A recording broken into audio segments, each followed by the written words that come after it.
So long as you remember somebody on the other side is watching, hoping that you're not at the top of your game, that you're not reading, that you're not working out, that you're not strong spiritually, then they're going to think they've got you. You want to always be the toughest, the sharpest out there. I've got a question here from Raul Jr. from Camp Rhino in 2001. It was in southern Afghanistan right after 9/11. Raul, when you and I were out there, and you asked about a cold night in Afghanistan when I was walking the perimeter by myself, greeting a bunch of young Marines, and what was I thinking about? Well, I think I remember the night in question. If you'll recall, the mortars were firing in one direction and we had a lot of shooting going on at one side of the perimeter. And the reason they keep some of us gray-haired guys around is because it's not our first war, it's not our second war. And what I was doing was walking to the opposite side of the perimeter, just suspicious if the enemy was perhaps feinting on one side and they were actually going to attack over on your side of the perimeter. So I was over there knowing full well that the Marines at the position that we were being attacked would handle the enemy. I wanted to make certain we were ready for any surprises. So I was over there just checking on the Marines, seeing how they're doing, and all of them wanted to get over to the other side of the perimeter and get in the fight. And I said, oh, you boys just stay right here. There'll be plenty of fighting before this is done. So that's what I was thinking about that night, Joel, and thanks for being out there. It was a cold night.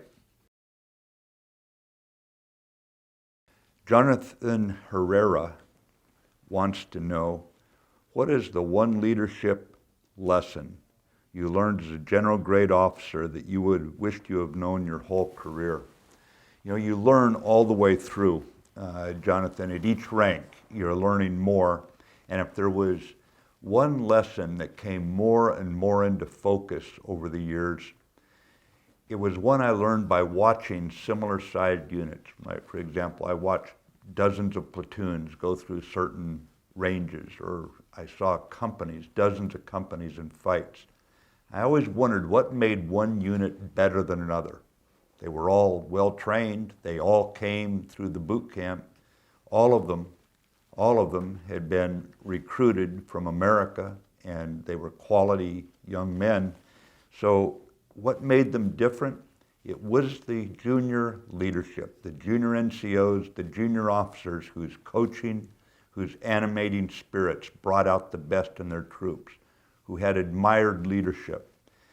We all know that earning the trust and respect of your subordinates is critical. You simply have to earn that trust. You have to earn that respect. You have to earn that every day. Because when it's all over and done with, you're not going to win any fights as a leader. Your troops are going to win those fights.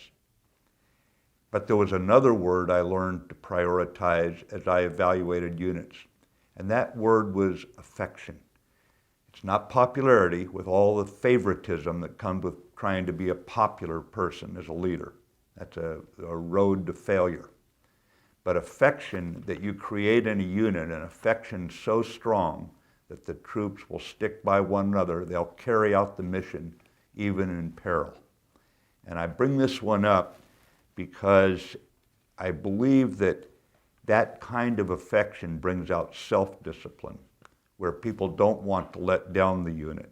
And I think that if there is one lesson I learned along the way, that the more you can build that kind of affection in a unit, when the going gets tough, when people are getting shot down around you, it'll pull together, it'll pull through.